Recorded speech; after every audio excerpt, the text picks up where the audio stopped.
In this module, I'm going to cover the cloud deployment models, and I can fit it all into one lesson.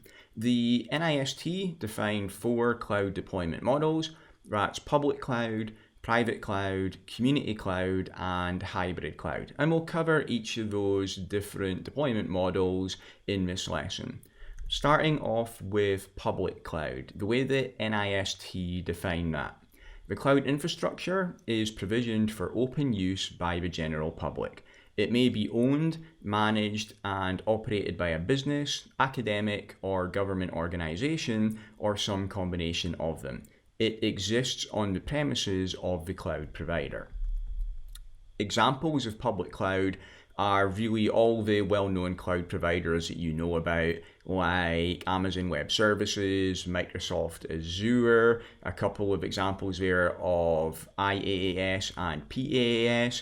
IBM Bluemix is a PaaS example, and Salesforce is an SaaS example. So all of those are cloud providers which sell their services to the general population. And public cloud is by far the most common deployment model. Next up, we have private cloud. The way that the NIST defined that, the cloud infrastructure is provisioned for exclusive use by a single organization comprising multiple consumers, for example, business units. It may be owned, managed, and operated by the organization, a third party, or some combination of them, and it may exist on or off premises. Private cloud works the same way as public cloud, but the services are not provided to external public enterprises like they are with public cloud. They are provided to the organization's own internal business units. So there can be a bit of confusion about how is private cloud different than on-premises then, if it's just operated for a single company.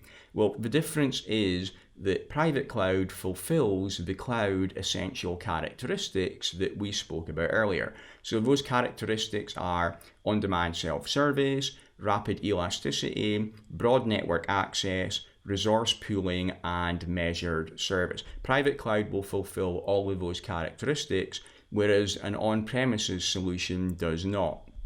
The most obvious example of that is with a traditional on-premises model. A business unit orders a new server by raising a ticket with the IT department. The server is then provisioned and configured by the server, network, and storage teams as separate manual processes. With private cloud, however, a business unit orders a new server typically through a web portal. The server is then automatically provisioned without requiring any manual intervention.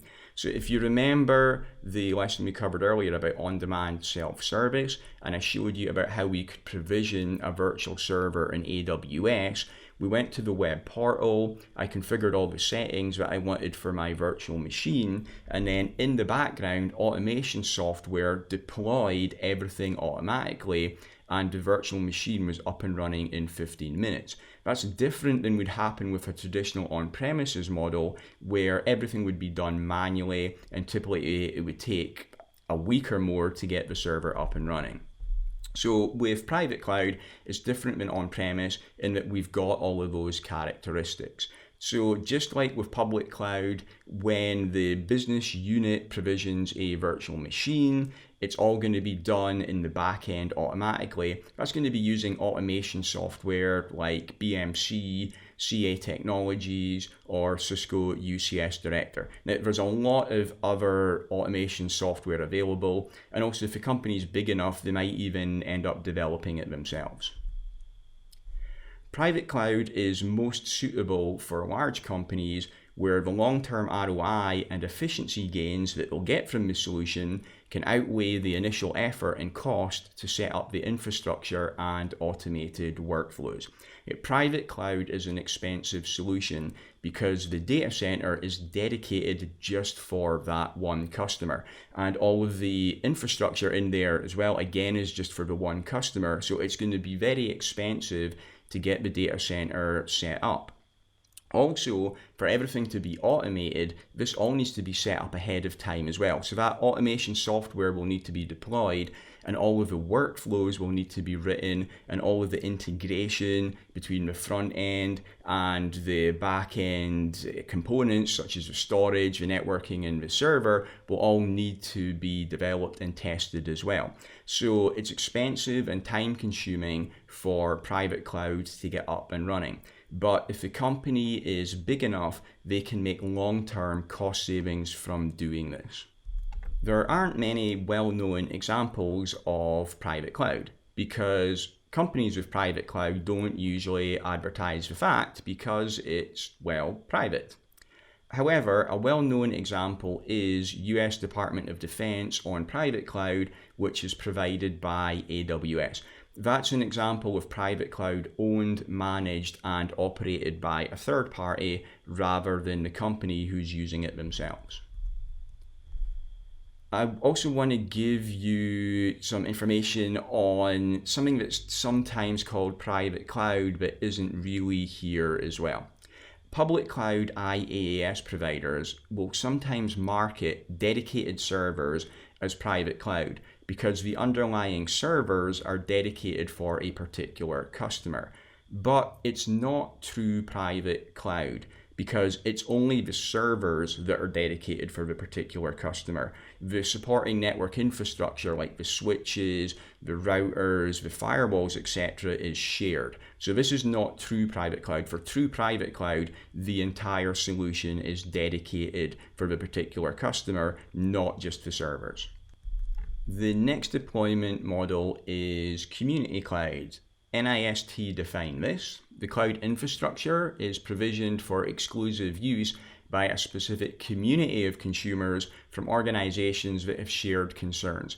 For example, mission, security requirements, policy, and compliance considerations. It may be owned, managed, and operated by one or more of the organizations in the community, a third party, or some combination of them, and it may exist on or off premises. So community cloud is similar to a traditional extranet. To give you an example of that, I worked for an oil and gas company before, and we had private network connectivity with other oil and gas companies such as BP and Shell so that we could share information with each other. But community cloud is a little bit different than that in that it's full shared data center services instead of just network connectivity between on-premise offices. Community cloud is the least common deployment model. The final model we have is hybrid cloud. This is defined by NIST. The cloud infrastructure is a composition of two or more distinct cloud infrastructures, private, community, or public, that remain unique entities but are bound together by standardized or proprietary technology that enables data and application portability. For example, cloud bursting for load balancing between clouds. Let's have a look at this in a little bit more detail.